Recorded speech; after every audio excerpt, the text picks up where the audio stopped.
गंगा के तट के ऊपर भगवान वेदव्यास रचित ब्रह्म सूत्र को लेकर के और शिष्य के साथ बैठे और शिष्य को ब्रह्म सूत्र पढ़ा रहे थे। विषय तो बड़ा अद्भुत था। आपके से तो कोई लोग परिचित भी है, बहुत अध्ययनशील लोग भी यहाँ आए हैं। जो लोग कॉलेज में गए हैं और तत्वज्ञान का विषय पढ़ते हैं उन्हें भी पता है कि फिलोसॉफी में अगर आपको आगे कुछ जानना हो तो ब्रह्म सूत्र भी पढ़ना पड़ता है। 4 सूत्र भी पढ़ लो आप, ब्रह्म सूत्र, चतुसूत्री, तो आपको लोग बड़े बड़े विद्वान भी ऐसा कहेंगे कि तो बड़ा पंडित है। अब ये परिचय बता रहे थे, पंडित जी बड़े विद्वान हैं। अब शंकराचार्य की परिचय नहीं पड़ जाए तो आपके विद्वान हो जाता है। वो गांव में उत्सव होता है, आप लोगों को पता है, कोई गणेश का उत्सव करते हैं, कोई देवी का उत्सव भी मनाते हैं। एक गांव में उत्सव मनाना था।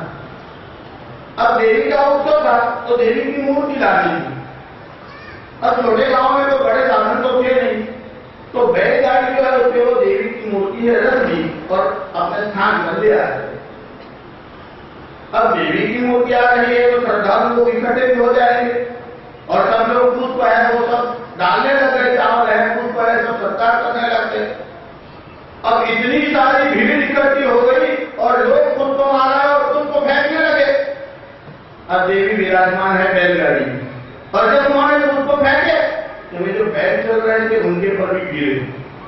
तो बैल बड़ी भक्ति में आ गया, ओ ये लोग मेरे पर पुष्प डालते हैं तो देवी की मूर्ति है इसलिए डालते हैं, बाकी बैल पर कोई डालता है। अगर आप भगवान का कार्य करने वाले शंकराचार्य का काम करने के लिए आगे जाओगे तो लोग पुष्प डालेंगे, ये तो इनकी प्रतिष्ठा है, पुष्प आप पर गिर रहे हैं। तो इन्होंने ऐसा कार्य किया है, भगवान भाष्यकार ने ऐसा सुंदर भाष्य किया है और वेद व्यास ने सूत्र ग्रंथ जो है उसकी रचना की। उसी भाष्य को शिष्य को पढ़ा रहे और एक वृद्ध ब्राह्मण का वहां आगमन। अवस्था से वृद्ध था, शरीर में झुर्रियां भी बह गई, हाथ में दंड पकड़ा हुआ था, जैसे बादलों में छिपा हुआ सूर्य। अब जैसे ही वो नजदीक आए, शंकराचार्य उस समय शिष्य को पढ़ा रहे और मध्याह्न का समय हुआ, सूर्य एकदम शिव के ऊपर अंतरिक्ष में आ गया और उस वृद्ध ब्राह्मण ने वहां आकर के पूछा कि आप कौन हैं, आप क्या पढ़ा रहे हैं। भगवान मौन रहे, जो शिष्य वहां पढ़ रहे थे उन्होंने कहा ये हमारे गुरुदेव हैं और भगवान बादरायण ने जिसकी रचना की है उस ब्रह्म सूत्र को हमें समझा रहे, पढ़ा रहे। और साक्षात वेदव्यास उस ब्राह्मण के रूप में वहां आए और वृद्ध ब्राह्मण का रूप लिया हुआ था। कहा तो ये आपको ब्रह्म सूत्र पढ़ा रहे हैं और इसके ऊपर भाष्य कर रहा है, आप भाष्यकार हैं। अगर आप सबको पढ़ा रहे हैं तो मेरा भी एक संशय है, आप समाधान करेंगे। व्यास साहब इंद्र में बैठ जाए तो भी लघुशंका हो जाती है, ये तो साक्षात व्यास है। खाली व्यास नाम वाला भी कोई पूछे तो भी आपत्ति होती है, ये तो साक्षात वेद व्यास और वो कह रहा है कि मेरी शंका का भी समाधान कीजिए। आप लोग विज्ञान आदि सब्जेक्ट भी पढ़े हुए, कुछ वर्षों पहले करीब 1905 की बात बता रहा हूं, अमेरिका में प्रदर्शनी लगी और सब विद्यार्थी थे, साइंस के स्टूडेंट थे। तो उन्होंने कई प्रकार के साधन बनाए थे जो विद्युत शक्ति से चलते हैं और जो प्रदर्शनी देखने आते थे उनको वो समझा रहे थे। एक बुढ़ा भी प्रदर्शनी देखने के लिए आया तो उसने पूछा व्हाट इज इलेक्ट्रिसिटी, तो बताने लगा इस प्रकार से काम करती है, इस प्रकार से काम करती है। तो उस बूढ़े ने कहा मेरे प्रश्न को जरा सावधानी से सुनो, मैंने ये नहीं पूछा हाउ इलेक्ट्रिसिटी वर्क, मैं पूछ रहा हूं व्हाट इज इलेक्ट्रिसिटी। बच्चा चकरा गया, टीचर के पास गया, कहा इसको जरा समझाइए। टीचर आए, वही बात हुई, कहा हमारे हेड ऑफ द डिपार्टमेंट है उनको बुला गया। जो हेड ऑफ द डिपार्टमेंट था फिजिक्स का और सब पढ़ा रहा था वो भी वहां आ गए। अब वो वहां आया, उस बूढ़े को देखा ये कुछ पूछ रहा है अब वो वहां सीधा ही दंडवत प्रणाम कर दिया उस बूढ़े को। उस विद्यार्थी को कहा, जानते हो ये कौन है? इसका नाम एडिसन है, फादर ऑफ इलेक्ट्रिसिटी। यह तो विद्युत शक्ति कैसे काम करती है, लोगों को इसका आविष्कार करने वाला ये तो जनक है इलेक्ट्रिसिटी का। और एडिसन ने कहा, मैंने आविष्कार भले किया है पर मैं नहीं जानता व्हाट इज इलेक्ट्रिसिटी। अब एडिसन पूछने लगे तो क्या हो जाए, और कोई उसका तो जवाब आप दे सकते हो, साक्षात वेदव्यास आ गए और कहा कि मुझे भी सूत्र को समझाइए। और भगवान भाष्यकार कहते हैं, क्या कहते हैं? सूत्रन्यताहं कृतिरस्ति नो मे तथापि यत् पृच्छसि तद्ब्रवीमि। हे ब्राह्मण देवता, मैं भाष्यकार हूं और सूत्र का ज्ञाता हूं, ऐसा अहंकार तो नहीं रखता, पर आप जानने की इच्छा ही करते हो तो यत् पृच्छसि तद्, आपको जो पूछना है पूछिए, मैं आपको उत्तर दूंगा। तो व्रत ब्राह्मण ने पूछा कि इस ब्रह्म सूत्र के तृतीय अध्याय के प्रथम पाद के प्रथम सूत्र में एक गहन विषय आया है। मैं सूत्र को आपको पूछ रहा हूं, मुझे उसका समाधान बताइए। सूत्र ऐसा है, तदंतर प्रतिपत्तौ ब्रह्मति संपरिस्वक्त प्रश्न निरूपणाभ्याम। देखिए विषय तो थोड़ा गहन है, हम थोड़ा थोड़ा आपको, जैसे बच्चे को थोड़ा पानी डाल के दूध पिलाते हैं ना, 10 दिन लग जाए। सूत्र ऐसा है कि तदंतर प्रतिपत्तौ, तदंतर यानी धैर्य अंतर, उसके बाद, किसके बाद? जैसे ट्रेन के वो डिपार्चर का समय होता है, वैसे ही जीव जब इस शरीर को छोड़ करके जाता है, वैसे तो विश्व के सभी संप्रदायों में इस विषय में कोई प्रश्न, कोई समाधान भी आए हैं। जब तक ब्रह्मसूत्र नहीं पढ़ा तब तक आपको आश्चर्य हो सकता है, आनंद भी आ सकता है। इसमें सूत्र में आया है कि तदंतर प्रतिपत्तौ ब्रह्मति संपरिस्वक्त प्रश्न निरूपणाभ्याम। संपरिस्वक्त, अब गुजराती में कही थी वीजड़ाई, संपरिस्वक्त, जब जीव इस शरीर को छोड़ करके दूसरे शरीर को प्राप्त करता है तो सूक्ष्म भूतों को लेकर जाता है कि केवल जीव ही जाता है, यह तो प्रश्न है। और भगवान शंकराचार्य ने कहा कि जब देहांतर के समय जीव इस देह को छोड़ करके दूसरे देह में प्रविष्ट होता है तो केवल जीव ही नहीं जाता, उसमें सूक्ष्म इंद्रिय, ये तो सूक्ष्म भूत है, वह भी उसके साथ ही जाते हैं।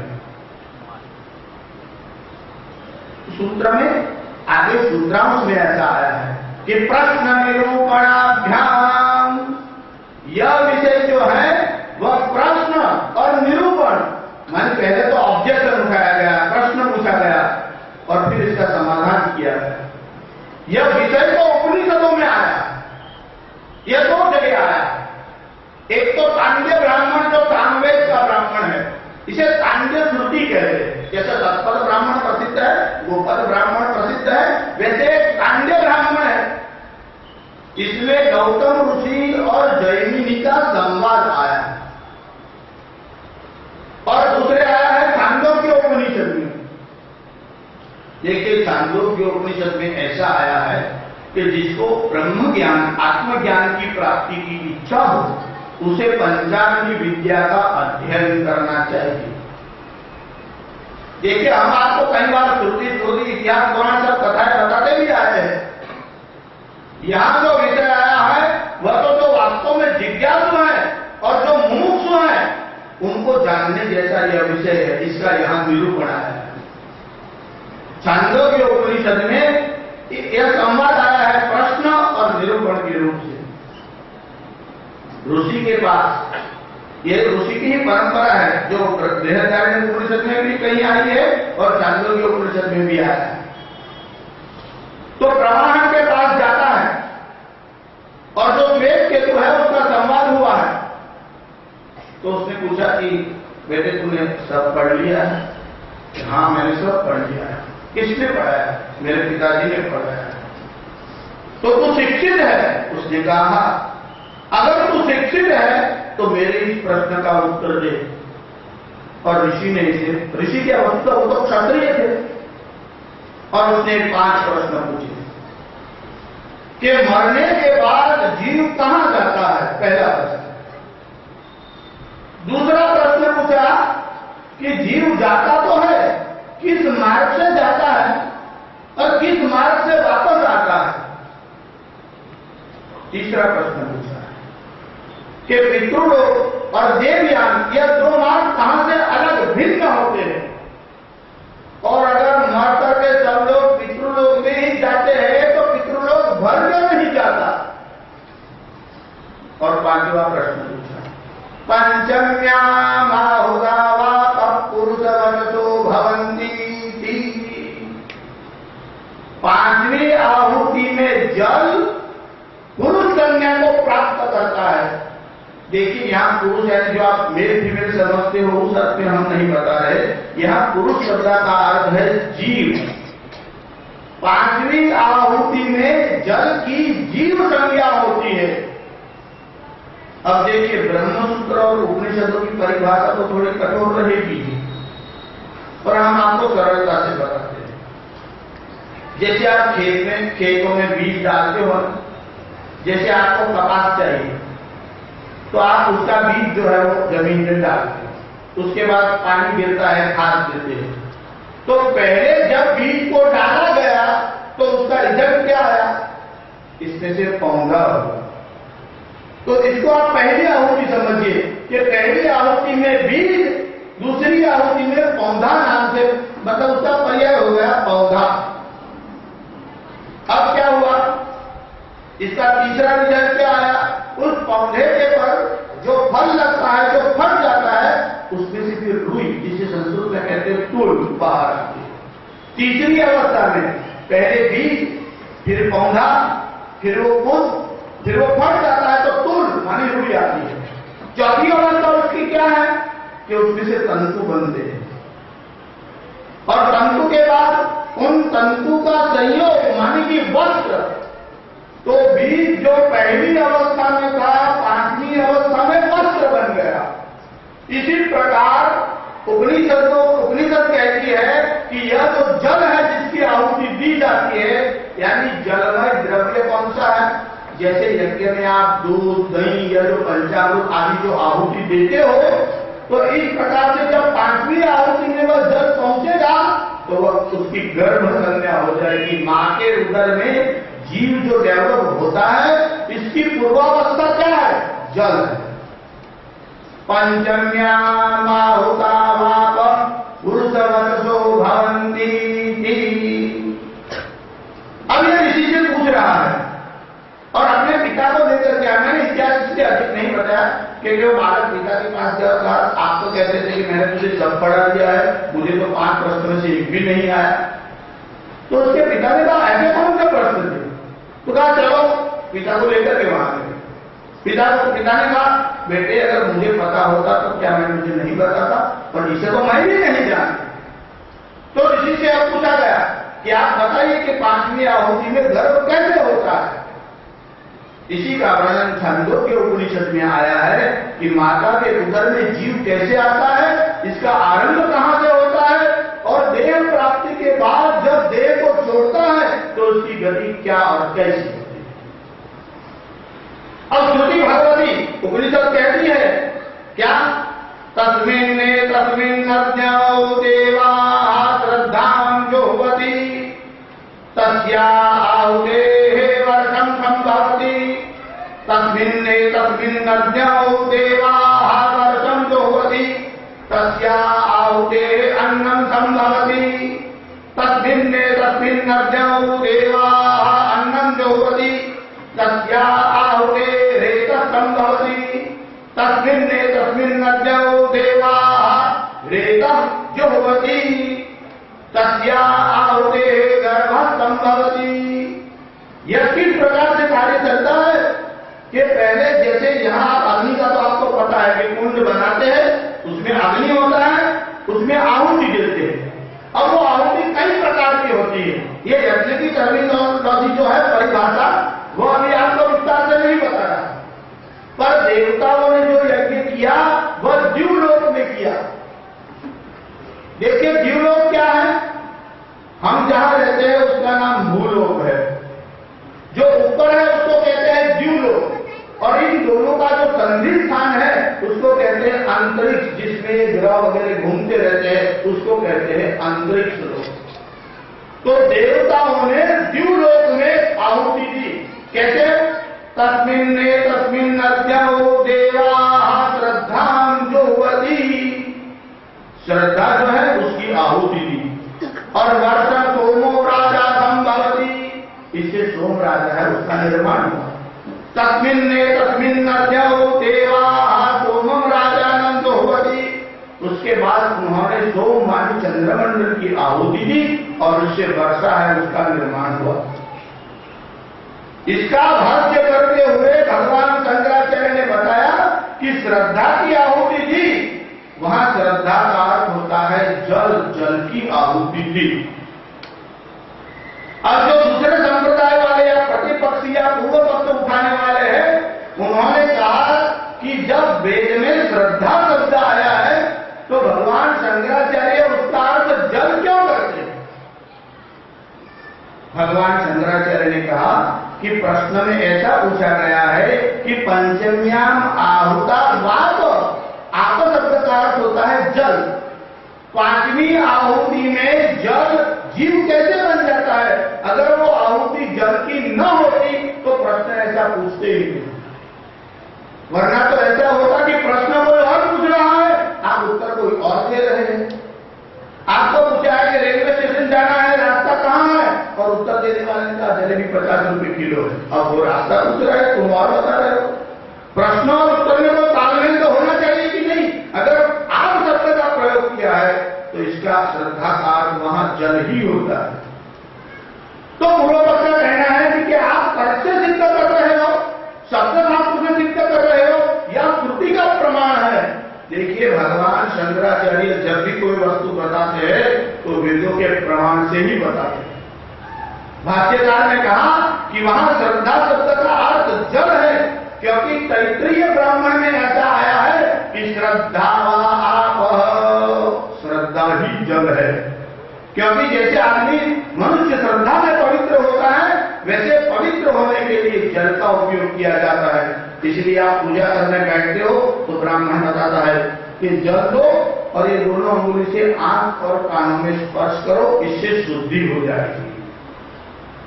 अब भले ही आप क्रिया करते हो, आपको पता हो ना हो कि ब्राह्मण में क्या आया है, श्रुति क्या कह रही है, पर जल पवित्र करने वाला है। तो कहा कि श्रद्धा आप, यह श्रुति का वचन है, इसलिए मैंने इसका अर्थ जल किया। कहते हैं यह कारण नहीं है, और भी कारण है। इसलिए कि आप में कॉमन सेंस तो होनी ही चाहिए। जब यह कहा जा रहा है कि गंगायाम घोट, गंगा में कुटीर, तो क्या गंगा के जल के अंदर होगी, ऐसा अर्थ करोगे? इसका अर्थ यह समझना चाहिए कि गंगा के तट पर पानी में थोड़ा ही तो कुटीर बनाएगा, इतनी सेंस तो होनी ही चाहिए। तो यहां जब ऐसा कहा गया है कि श्रद्धां जुह्वति, श्रद्धा की आहुति दी जा रही है, तो भगवान शंकराचार्य प्रश्न पूछते हैं, मतलब प्रति प्रश्न करते हैं। जिस प्रकार से आप अन्न की आहुति देते हो तो आप हाथ में आहुति लेते हो और डालते हो, श्रद्धा की आहुति कैसे दी जाएगी? क्या हाथ को चीर करके अंदर से श्रद्धा निकाली जाएगी और फिर आहुति दी जाएगी? तो श्रद्धा नाम का कोई पदार्थ या वस्तु तो है नहीं कि जिसकी आहुति दी जा सके। इसीलिए श्रुति ने जो दूसरा वचन कहा है श्रद्धा आप, इसके अनुसार यह योग्य ही है कि जल की आहुति भी दी जाती है। अब इसमें बहुत प्रश्न है, प्रति प्रश्न है, समाधान है। अभी हम आपको इतना ही बताएंगे कि पहली आहुति में जो श्रद्धा थी वह सोम बनी, उसकी सोम माने चंद्रमंडल की आहुति दी गई, उससे वर्षा हुई मानी बारिश हुई। फिर वर्षा की आहुति दी गई, इससे अन्न हुआ। फिर अन्न की आहुति दी गई, इससे रेत मानी सीमेंट, शुक्र जिसे कहते हैं, वह निर्माण हुआ। और जब उस शुक्र को, जो कि जलमय है, उस शुक्र को जब स्त्री के अंदर सींचा गया, तब पांचवी आहुति में बड़ी जल गर्भवती संज्ञा को प्राप्त हो गया। कैसे हो गया? कर्मणा दैव नेत्रेण स्त्रियाः उदर प्रविष्टम पुंसोरेतकणाश्रयः। देखिए क्या अद्भुत वचन है। श्रुति के इस वाक्य के ऊपर भाष्यकार क्या भगवान स्वयं वेदव्यास भागवत जी में लिखते हैं। इस 8 अक्षर के सूत्र में अभी जो मॉडर्न साइंस है उसको ऐसी चैलेंज और ऐसा उत्तर दिया है कि वे मुंह नहीं खोल सकते।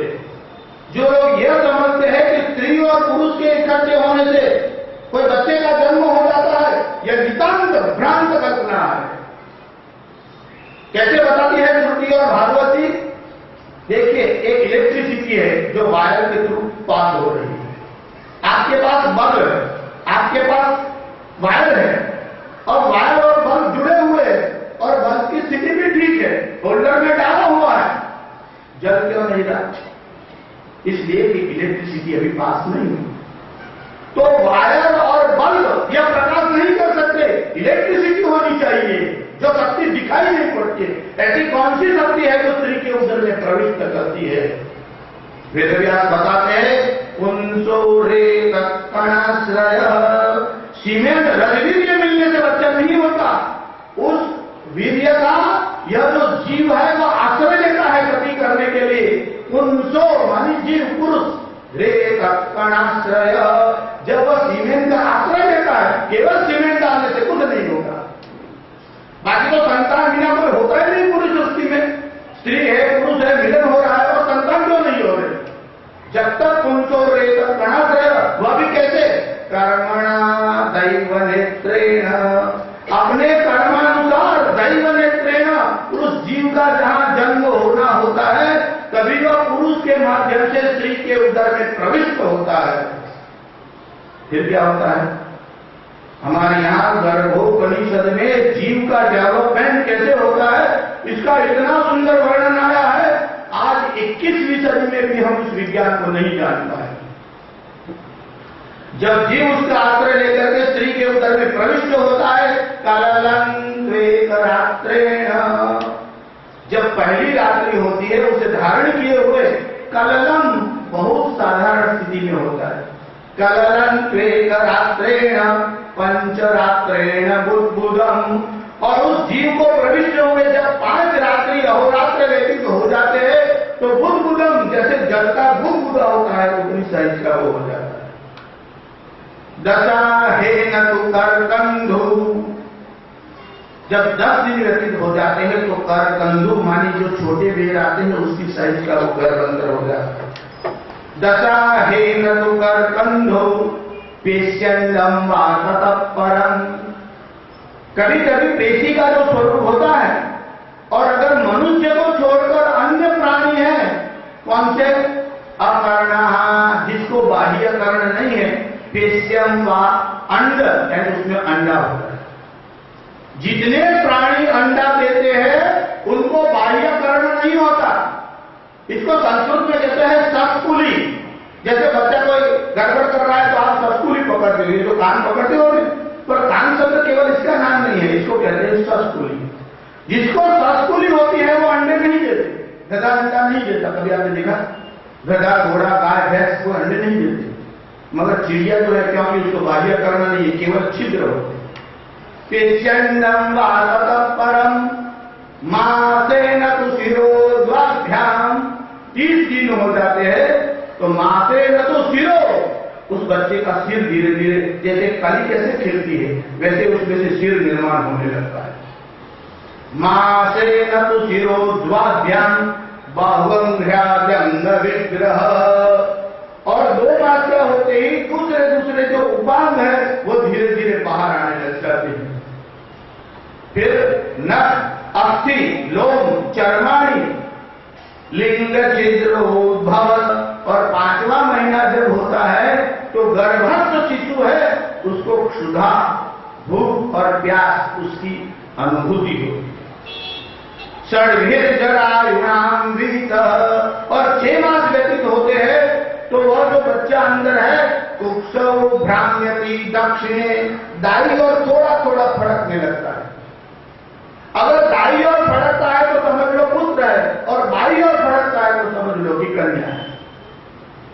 ज्योतिष शास्त्र में और भी प्रयोग लिए हैं। अब मैं ज्योतिष शास्त्र अभी नहीं सिखा सकता, पर यह 5वीं आहुति में यह जो आहुति है जल, वह पुरुष संज्ञा को प्राप्त होता है। यह जो प्रश्न आरंभ में पूछा गया था कि तदंतर प्रतिपत्तौ रंहति संपरिष्वक्त प्रश्न निरूपणाभ्याम, कि देह छोड़ने के बाद जीव जब दूसरे शरीर को प्राप्त करता है तब वह निकल करके कैसे जाता है? अकेला ही जाता है कि सूक्ष्म भूतों से परिवेष्टित होकर के जाता है। भिन्न भिन्न दर्शन शास्त्र के रचयिताओं ने भिन्न भिन्न मत बताए।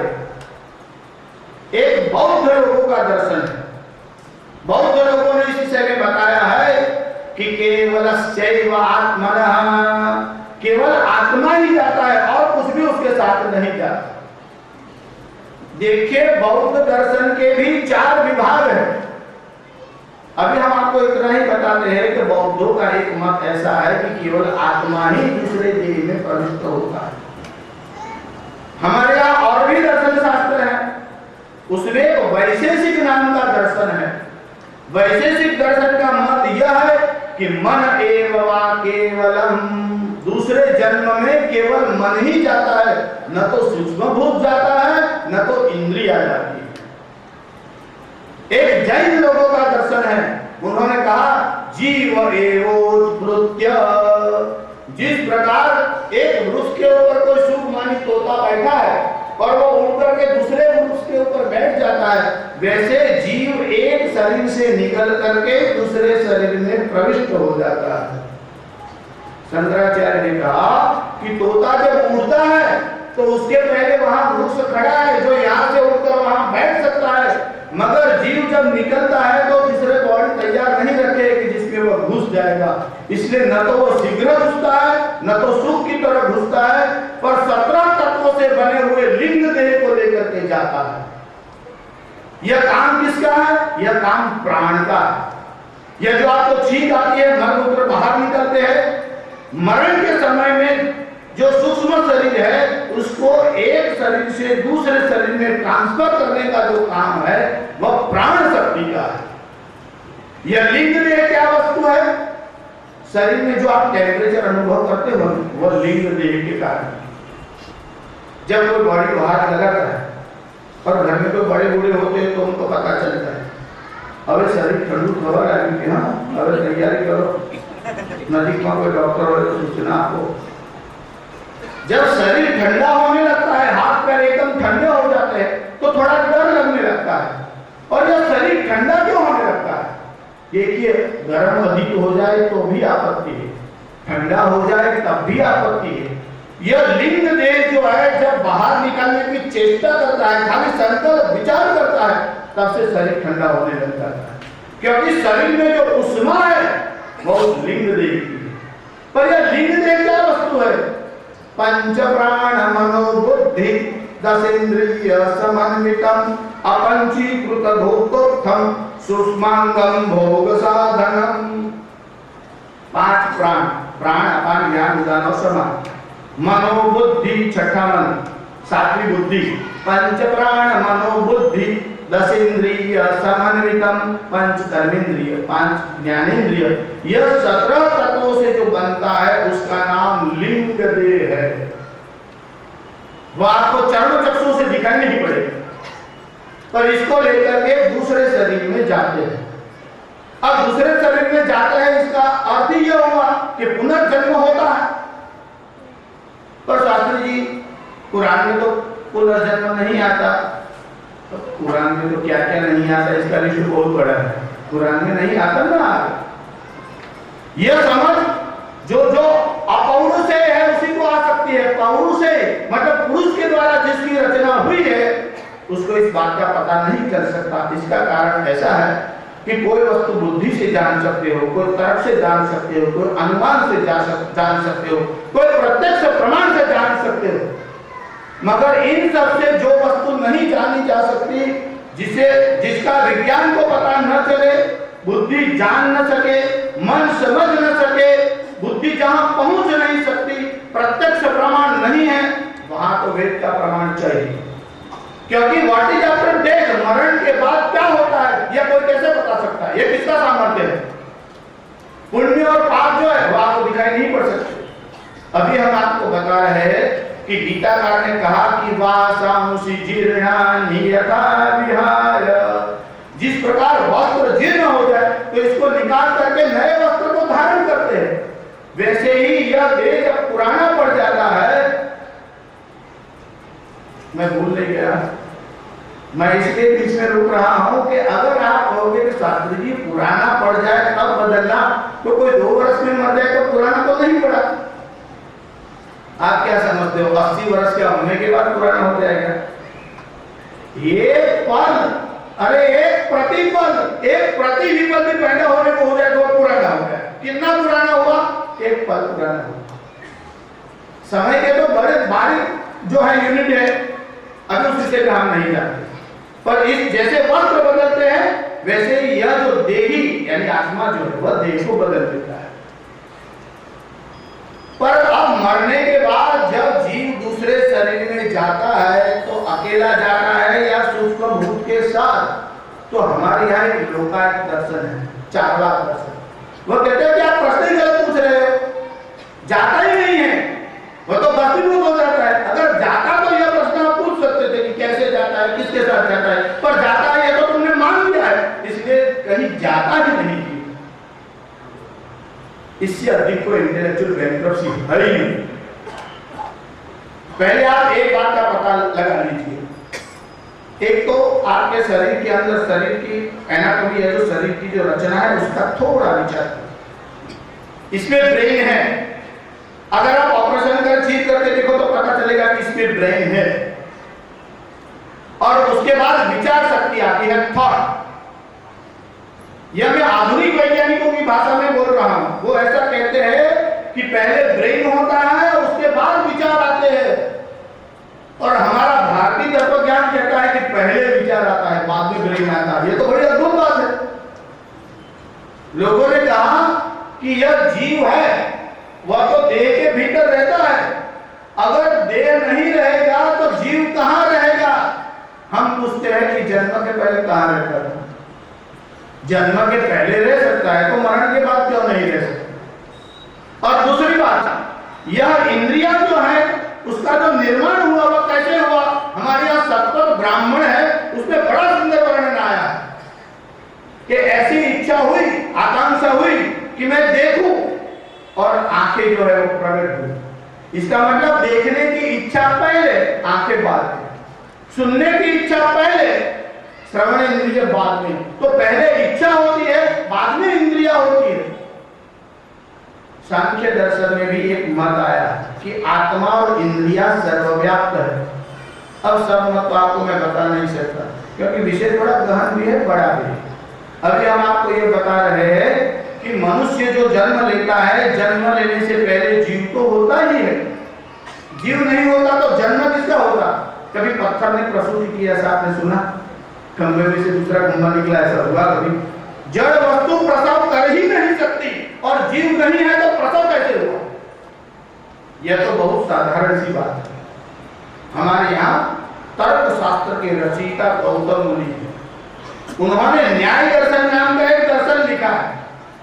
उसके सूत्र के आधार पर विदेशी विद्वानों ने एक तर्क उठाया, हालांकि वह तो उनके जन्म के कितने वर्ष पहले गौतम नाम के मुनि दे चुके हैं। क्या बता रहे हैं गौतम मुनि?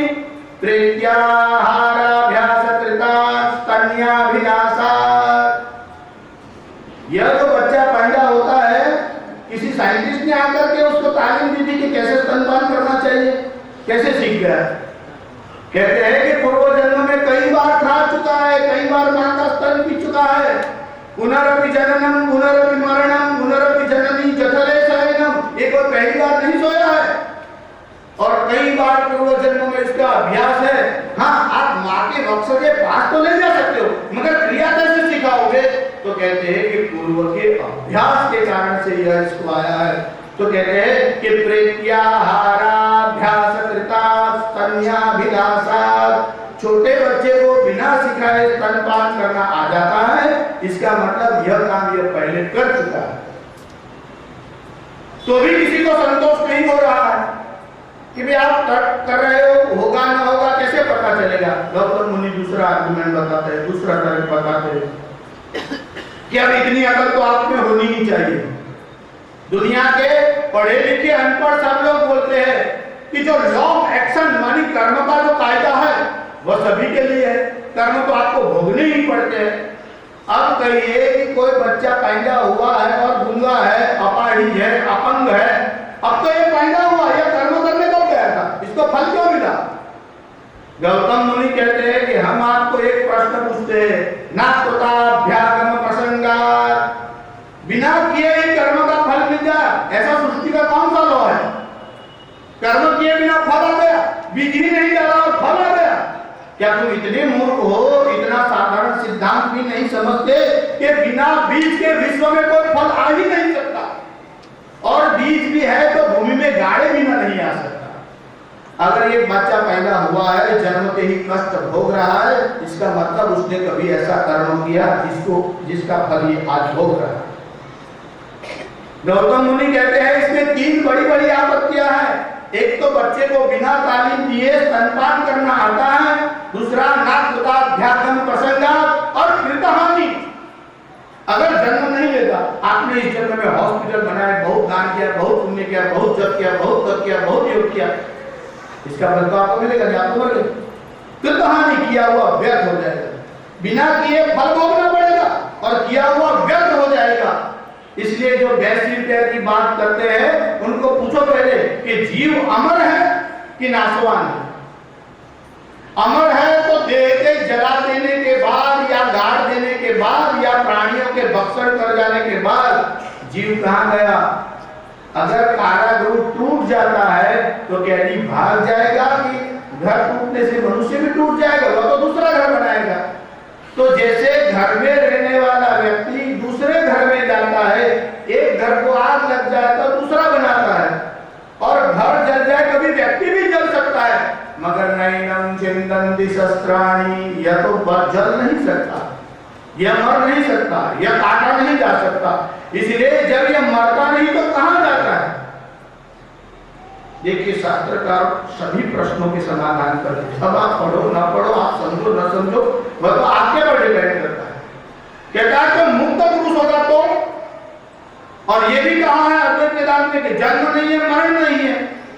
वह तो आत्मा का जन्म और मरण नहीं है, देह का नहीं है। ये कौन से वेदांत में लिखा है?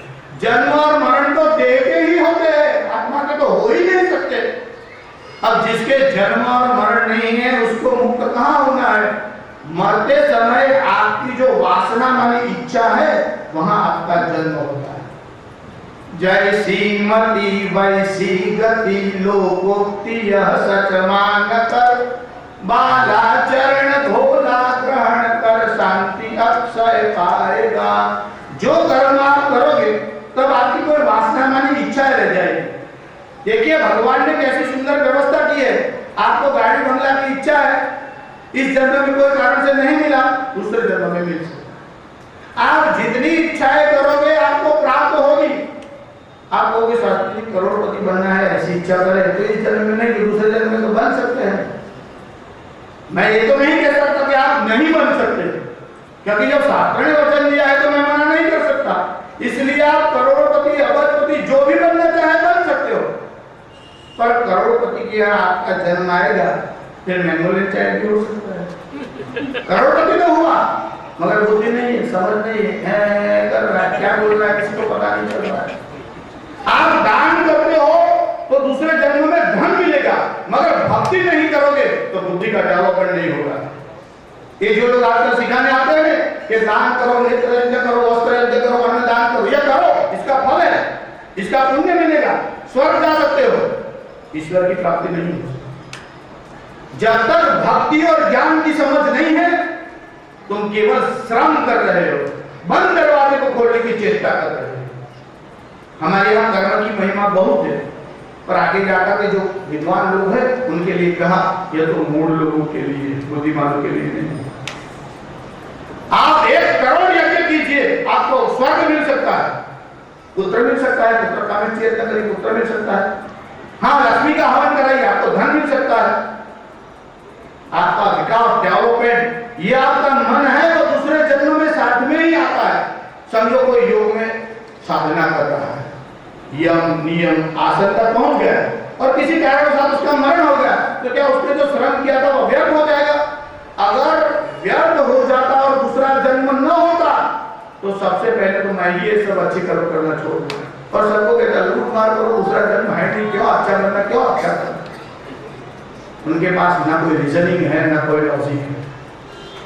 तो आपकी वासना मरते समय जिस वस्तु में, जिस जीव में रहती है वहां आप पहुंच जाते हो। देखिए हमारी एक थियोसॉफिकल सोसाइटी है, उन्होंने कई विषय में लिखा है, इसमें पुनर्जन्म की चर्चा है।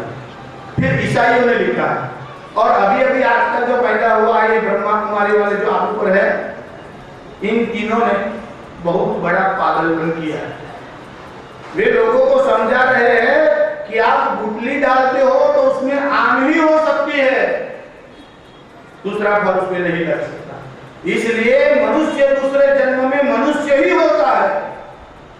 यह थियोसॉफिकल वाले भी मानते हैं, ब्रह्मा कुमारी वाले भी सबको कहते हैं। हमारे यहाँ कहा यह गलत है। मनुष्य जो है चतुष्पाद पशु भी हो सकता है और जो पशु है चतुष्पाद वो मनुष्य भी हो सकता है। हमारे यहाँ इतिहास है, देखिए हमारे यहाँ भरत वंश में जो ऋषभ देव जी हुए भगवान विष्णु के अवतार, उस ऋषभ देव जी को 100 पुत्र, उनमें जो सबसे बड़े थे उनका नाम भरत था। वह भरत जो थे उन्होंने अपने राज्य का त्याग कर दिया और राज्य का त्याग करने के बाद जहां गंडकी चक्री नदी जिसको बोलते हैं, जहां पुलह ऋषि का आश्रम है, वहां वो तप करने के लिए गए। अब उन्होंने राज्याभिषेक होने के बाद राज्य का त्याग करके वहां खड़े रहकर के भगवान नाम स्मरण जप कर रहे थे। अब वो चक्री नदी, उसका नाम चक्री इसलिए कि आप जो शालिग्राम देखते हो ना, वो उस नदी में से प्राप्त होते हैं। शालिग्राम को विष्णु का स्वरूप माना गया। तो उस नदी में वो कटी तक जल में खड़े थे और ओंकार का जप कर रहे थे, प्रणव का जप कर रहे थे। अब जब वो प्रणव का जप कर रहे थे उस समय एक घटना हुई। क्या हुआ? एक मृगली मानी हिरनी वो जल पीने के लिए आई।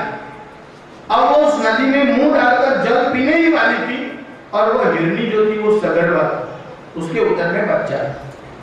एक सिंह जो पीछे से जा रहा था उसने बड़ी गर्जना की। अब ये मृगली जो थी वो डर गई। यह मृगली इतनी डर गई मृगी कि एकदम वो कूद करके छलांग मार करके सामने की ओर गई। जैसे उसने अपने प्राण बचाने के लिए छलांग लगाई, उसके उदर में जो बच्चा था वो जल में गिर गया। अब ये भरत मुनि वहां खड़े थे, उन्होंने देखा इस बच्चे का अभी जन्म हुआ है और हिरण हो, खरगोश हो, उसके बच्चे बड़े सुंदर दिखते हैं। वैसे बच्चे तो किसी के भी हो, छोटे बच्चे हमेशा अच्छे ही दिखते हैं। गधे का भी हो तो भी दिखने में सुंदर लगेगा, ये तो हिरण का था और इतना सुंदर था। जब भरत मुनि ने देखा तो उनके मन में विचार आया, अरे इसका अभी अभी जन्म हुआ है, इसका ध्यान कौन रखेगा? तो उसने उस बच्चे को ले लिया। फिर स्नान कराने लगे, वो दूधवा ला करके खिलाने लगे। इतना ध्यान, अब वे जो जप कर रहे थे, ध्यान कर रहे थे ओंकार का, अब वो हिरण के बच्चे का ध्यान रखने लगे। जब उसका चिंतन इतना बढ़ गया कि उनका मरण काल नजदीक आया। बच्चे को नहीं देखा तो उनके मन में हुआ कहाँ गया होगा, अकेला वन में गया होगा, कोई हिंसक प्राणी होगा तो इसको खा जाएगा। इतने में वो बच्चा वहां आ गया, उसके शरीर पर धीरे धीरे हाथ फेरने लगे। उनका समय नजदीक था, प्राण निकल गया। प्राण तो उनका निकला पर उस हिरण के बच्चे को ही वो याद करते थे। जब उनका शरीर छूट गया और प्राण निकला तो मृग शरीर हिरण के रूप में उनका जन्म हो। सत्कर्म इतने किए थे, बाकी मनुष्य अवस्था में पूर्व जन्म याद नहीं आता, हिरण की अवस्था में कहां आएगा? आजकल लोग ज्योतिषी के पास जाते हैं, बोलो नहीं प्रभु संहिता है, उसमें 3 जन्म का वो वर्णन आता है कि आप गत जन्म में क्या थे और अगले जन्म में क्या होने वाले हैं। अब लोग कहीं पहुंच जाते हैं ज्योतिषी के पास, कोई परीक्षा के हेतु भी जाता है, तो जाता गया वो उपरांत बात पूछने लगा, क्या महाराज के अगले जन्म में कोई गधा हो सकता है? महाराज ने कहा कि दूसरे की बात कर रहे तो तुम्हारी बात कर रहे हो, ना मेरी ही समझ लो। तो कहा यही जन्म दोबारा मिलेगा, इसकी मैं गारंटी नहीं दे सकता। तो जो जन्म जाना जा सकता है कैसे पूर्व जन्म को याद करते हैं इसके भी सूत्र है, मगर इसे याद करने की जरूरत नहीं है। अगर कोई बताते हो उस बेवकूफी में पढ़ना मत। अगर इसकी आवश्यकता होती और यह मनुष्य के लिए हितकारी होता तो भगवान ऐसी ही व्यवस्था देता कि आपको पूर्व जन्म याद आता था। अब जरा विचार कीजिए कि क्यों ऐसा किया भगवान ने। समझो एक मनुष्य बैठ रहा है, कोई सिखा रहा है कि चलो आंखें बंद करो, अब तुम 10 वर्ष के थे, 5 वर्ष के थे, 7 वर्ष के थे, माँ के उदर में थे, अगले जन्म में। अब उसको याद आया कि अभी इसका विवाह हुआ है, वो गत जन्म में उसकी माँ थी, तो क्या होगा, उसके संसार का क्या होगा। रोड पर जा रहा है, पूर्व जन्म याद रहा, आपके खाना में मुझे गोली मार दी या शराब भाग दिया, वो पकड़ेगा उसे, उन्हें मुझे मारा। रुपये मारने वाले तो पहुंच जाएंगे, करोड़पति बना है, गत जन्म में मेरे रुपये लिए तो कंगाल भिखारी था। सब व्यवस्था छिन्न भिन्न हो सकती है। पूर्व जन्म में आप कुछ भी हो सकते हो। अगर इसकी आवश्यकता होती तो परमात्मा ने बनाया ही होता ऐसा और आपको स्मृति रहती। परमात्मा ने जानबूझकर ये दीवार खड़ी की है।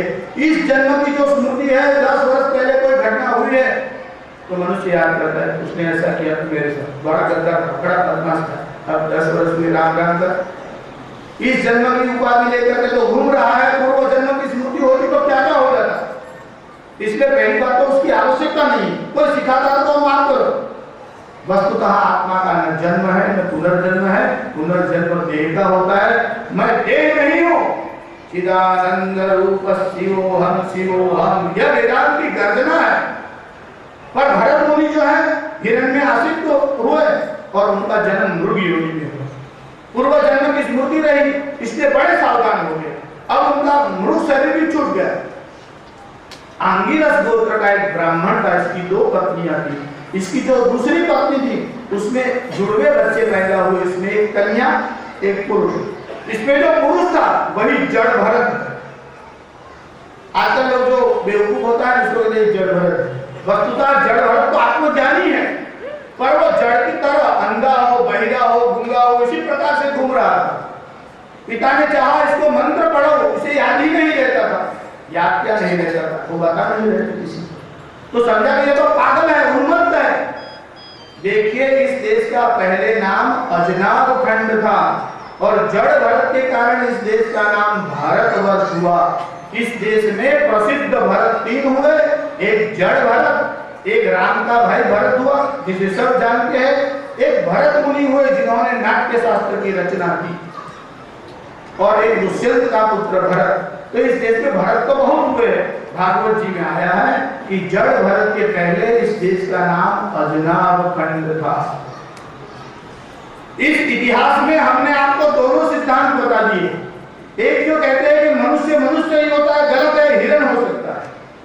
अब इवोल्यूशन की थियरी कहते हैं कि डेवलप तो होता है, इवोल्यूशन तो होता है, मगर डिवोल्यूशन नहीं होता। उत्क्रांति तो होती है, अपक्रांति नहीं होती, यह भी गलत है। बंदर मनुष्य भी हो सकता है और मनुष्य वानर भी हो सकता है। इसमें तो प्रमाण देने की जरूरत नहीं है, खाली पार्लियामेंट की और देखो आपको सभी योनियां दिखाई पड़ेगी, सबके सब निशान आपको दिखाई पड़ते हैं। अब वानर होता तो क्या करता, वानर की इच्छा हो कूदना है तो परमिशन लेगा, कूदेगा, फल खाना खाएगा। मनुष्य जो जी में नहीं कर सकता। मतयो यत्र गच्छन्ति तत्र गच्छन्ति वानरः, बुद्धि के अनुसार जो चलता है उसका नाम तो वानर है, और शास्त्राणि यत्र गच्छन्ति तत्र गच्छन्ति ते नरः, जो शास्त्र के आदेश अनुसार चलता है उसका नाम नर है। अब आप कैसे चलते हो, नर हो कि वानर हो, यह सिद्ध करने की आवश्यकता नहीं है।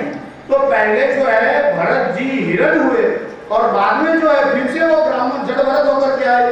तो पशु चतुष्पाद है वह भी मनुष्य हो सकता है और मनुष्य है वह भी चतुष्पाद पशु हो सकता है। जहां आपकी आसक्ति मानी अटैचमेंट रहेगी, वासना, वहां आपका जन्म होगा। तो कोई पूछ सकता है कि शास्त्री जी रागद्वेष तो सबको दिखाई पड़ते हैं, आपको साधारण मनुष्य की बात करते हो तो बड़े बड़े महात्माओं के पास जाते हैं।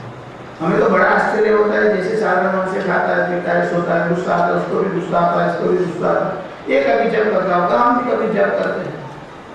वासना इनकी भी है और वासना इनकी भी है, दोनों की वासनाओं में अंतर क्या है।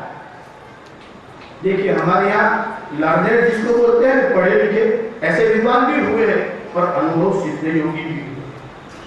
ऐसे एक सिद्ध योगी के पास एक साधक गया, कहा कि महाराज मुझे तो आप में संपूर्ण विश्वास है, मगर महात्माओं को आसक्ति होती है तो उनका क्या होगा? महात्मा ने कहा कि तूने सुना है कोई कोई बात पत्थर की लकीर होती है। अब पत्थर की लकीर क्या होती है? जो वस्तु मिटाई नहीं जा सकती उसे कहते हैं ये तो पत्थर की लकीर है। यह तो साधारण जो भोग भोगने वाले जीव है उनकी आसक्ति पत्थर की लकीर जैसी है, और जो साधक होते हैं उनकी आसक्ति कैसी है? जैसे बालू की लकीर। बालू आप समझते हो ना, आपने गुजराती में रेती के रेती में लाइन करो हाथ मारो दूसरे।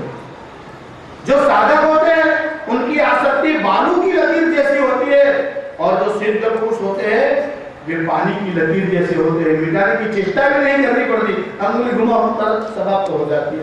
उनकी आसक्ति आपको दिखाई पड़ती है, इनको किसी में रस नहीं, ये तो परमात्मा में ही मस्त है। अब जिसने सत्य वस्तु को जान लिया है इसको इनमें कहाँ रस आएगा? तो इनमें आसक्ति होती है जो पानी की लकीर जैसी होती है। पर जब तक वासना रहेगी, जब तक इच्छाएं रहेगी, तब तक जन्म अटल ही है और होना ही है। और जब जब जन्म होगा तो इसकी जो प्रक्रिया है वो इस प्रकार से होगी कि पंचम्या माहुता वा पुरुष वचसो भवन्ति